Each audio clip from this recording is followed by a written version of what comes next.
Das regt mich so auf. Und ich weiß, dass ihr mir das jetzt eh nicht glaubt. Babyboy. Dann will ich ihn einfach nur nehmen und schütteln.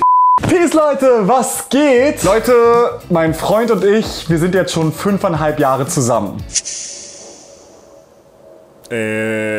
Alles okay bei dir? Ja, alles gut, nur ich find's einfach selber immer wieder krass, dass es schon so lang ist. Und ja, wenn man so lange zusammen ist, dann könnt ihr euch ja vorstellen, dass man über die Zeit Dinge beim anderen entdeckt. Kleine Macken, die, wie drücke ich es aus, einen zur Weißglut treiben. Ich hatte dazu letztens so ein richtig cooles Video von Gang Bao gesehen und dachte mir danach, yes, it's time, daraus ein Costas-Video zu machen. Und deswegen lehnt euch zurück, jetzt gibt es 5 Dinge, die mich an meinem Boyfriend aufregen. Viel Spaß! Also, ich bin ein bisschen weird. So, das wird jetzt die wenigsten von euch überraschen. Falls doch, dann bedeutet das wahrscheinlich, dass du neu auf meinem Channel bist. Herzlich willkommen. Manchmal habe ich solche Momente, in denen ich einfach weirde Sachen sage oder mache und das dann einfach so unglaublich witzig finde, dass ich nicht mehr damit aufhören kann. Ein Beispiel dafür wäre wohl, dass ich irgendwann angefangen habe, unseren Hund, Ivy heißt sie, nicht mehr bei ihrem Namen zu nennen, sondern ihn Ivylita umzubenennen. Und wenn ich jetzt im Park bin und nicht mehr nach Ivy, sondern nach Ivylita. Oder rufe, dann guckt mich mein Freund immer an, als wäre ich total bescheuert und super peinlich. Kann man ihm das jetzt verübeln? Du wirst jetzt wahrscheinlich denken, nee, nicht wirklich, weil das ist echt derbe peinlich. Aber Leute, wenn es dabei bleiben würde, wäre es ja kein Problem. Die Sache ist aber, dass sich Monsieur, ich bin einfach mal mutig, lehne mich aus dem Fenster und sage immer, von solchen Dingen anstecken lässt. Und obwohl er zuerst gesagt hat, dass das schon so Cringe-Level 5000 ist er später auch derjenige, der den Hund im Park ruft. Und wenn ich ihn dann darauf anspreche und sage so, ich dachte, das ist mega peinlich, dann pfeift der immer nur so vor sich hin und tut so, als wäre nie etwas gewesen. Das gleiche gilt auch, wenn ich zum Beispiel so einen Song richtig hart feiere, den er nicht mag. Oder sagen wir mal, den er zuerst nicht mag. Weil er dann immer solche Sachen sagt wie, warum tust du dir sowas freiwillig an? Du willst mir doch nicht erzählen, dass du das gut findest. Du hörst es eh wieder nur, weil du den Sänger süß findest. Aha, aber ratet mal, wer kurze Zeit später diesen Song in seiner Spotify-Playlist gespeichert hat und morgens dazu im Bad abgeht. Ja, er. Aber was noch schlimmer ist, wenn ich etwas hype und er es wirklich nicht mag und er es dann mit Absicht runterredet, weil er weiß, dass mich das aufregt. Oh mein Gott! Sora aus Kingdom Hearts sieht so süß aus und bei Kingdom Hearts 3 sieht er einfach noch besser aus als jemals zuvor. Als ob, wenn ich das sehe, weiß ich wieder, warum ich das Spiel niemals spielen werde. Der soll der Held sein. Ganz ehrlich, der sieht aus, als müsstest du den nur anpusten und der wird schon davon wirbeln. Ja, früher hat mich das noch mehr aufgeregt. Aber wenn wir heute an so einen Punkt kommen, dann höre ich meistens nur das.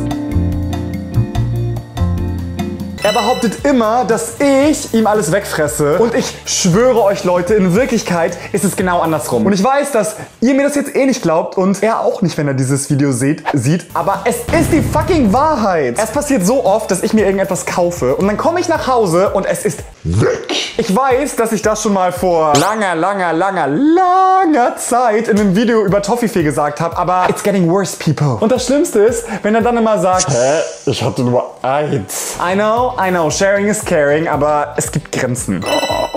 Okay, wenn Mick krank ist, dann ist er nicht krank, sondern direkt scheintot. Er ist wirklich so die Type of Person, bei einem kleinen Hüsterchen kann er schon gar nichts mehr. Babyboy, könntest du mir bitte helfen, meine Augen zu öffnen? Ich bin allein zu schwach. Das regt mich so auf. Und manchmal habe ich das Gefühl, dass ich vielleicht selber so ein bisschen fies bin, weil ich es übertreibe. Ich glaube, ich bin wirklich das Gegenteil von dieser Art Mensch, weil ich es hasse, von anderen Leuten abhängig zu sein. Und selbst wenn ich krank bin, also außer ich bin wirklich, keine Ahnung, kurz vorm Abnippeln, würde ich selber noch aufstehen und zum Kühlschrank gehen und mir selber Essen machen. So. Das hat aber auch zur Folge, dass ich wirklich, wenn er manchmal nach irgendetwas fragt, ich sofort genervt bin und ich so diesen hier mache, so. Obwohl er vielleicht wirklich ziemlich sick ist. Ja, vielleicht sollte ich das im Hinterkopf behalten und daran arbeiten, kein seelenloser Stein zu sein.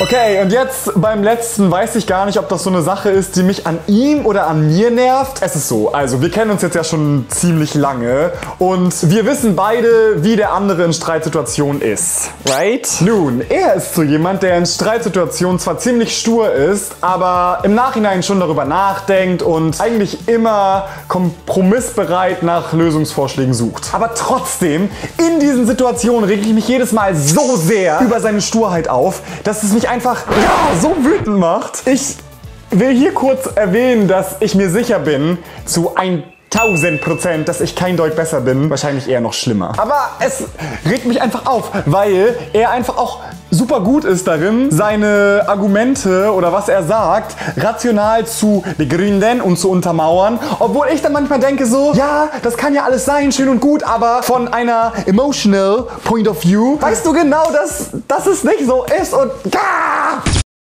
dann will ich ihn einfach nur nehmen und schütteln und ja, und während ich diesen Punkt gerade vorgetragen habe, konnte ich seine Stimme schon in meinem Hinterkopf hören, die sagt, ja, Kostas, same. Gut, Leute, das war...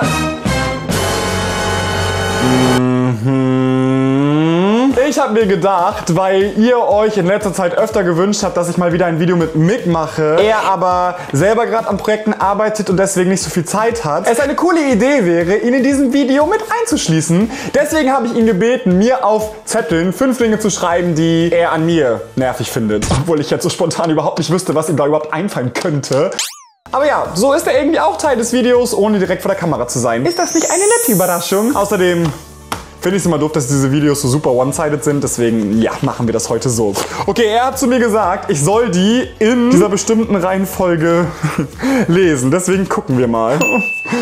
Zu tollpatschig. Ja, das klingt ein bisschen so wie... Es ist süß, wenn Leute ein bisschen tollpatschig sind, aber ich bin so the kind of tollpatschig, die beim Umzug nach London die Wohnungsschlüssel in Potsdam vergisst. Yes, okay. Leute, das ist so witzig, das ist so witzig. Gerade eben sag ich noch, dass er in Streitsituationen seine Argumente immer total rational begründet, aber das Emotionale immer so ein bisschen nach hinten schiebt. Jetzt schreibt der Typ in fast allen Entscheidungen emotional statt rational. Wie witzig ist das? Einfach genau das Gegenteil von mir. Oh, okay, hier steht viel drauf. 0 Sinn für Ordnung, Gewohnheiten. Er sortiert nach Jahren Bestecke random in falsche Schublade. Nimmt Sachen, benutzt sie, packt sie danach an einen komplett neuen Platz, der 0 Sinn ergibt und wo das Ding zuvor noch nie lag. Das ist so witzig. Aber very true, very true. Lebt zu sehr im Moment, um an sein Zukunfts-Ich zu denken. Sagt zu allem Ja, Verabredungen, Feiern, Events, Arbeit, ist dann überfordert, weil zu viele Termine. Das stimmt wirklich. Dann sitze ich total gestresst und überfordert in der Nacht da und bin so, warum? Fuck, er kennt mich wirklich gut. Yes, Leute! Punkt 1, oft laut und peinlich. Aber, das liebe ich auch manchmal. Dazu muss ich nicht mehr viel sagen. Leute, das Ding, warum ich dieses Video machen wollte, ist auch, weil ich euch noch eine kurze Moral mit auf den Weg geben wollte. Und zwar hatte ich in letzter Zeit öfter mit Freunden Gespräche über dieses Thema, dass wenn ein Dinge an jemandem stören, man es sagen muss. Bitch. Ich sage nicht sagen könnte, sondern sagen muss. Außer es sind Dinge, für die die andere Person nichts kann. Es ist einfach so, wenn dich etwas nervt und du der Person nicht sagst, was dich an ihr nervt, wie soll sie denn jemals wissen, was das Problem ist? Person A kann ja nicht in den Kopf von Person B gucken. Und deswegen ist es nur fair, wenn Person B Person A sagt, was das Problem ist. Denn sonst kann Person A nichts ändern und Person B wird immer wütender. Und diese Kleinigkeiten, die Person B am Anfang nur ein bisschen aufgeregt haben, werden immer größer und größer und größer. Und irgendwann ist Person B so ja. Und Person A so chill. Sagt es nett though, okay? Es gibt keinen Grund, ausfallen zu werden. Man kann es in einem netten Ton sagen. So, dann hoffe ich, dass euch dieses Video gefallen hat. Schreibt mir doch gern mal eine Sache in die Kommentare, die ihr nervig an eurer besten Freundin oder eurem besten Freund findet. Und dann werdet ihr das dieser Person sagen. Vielen, vielen Dank an Yannick für den Schnitt dieses Videos. Und wir sehen uns nächste Woche Dienstag wieder. Bis dann.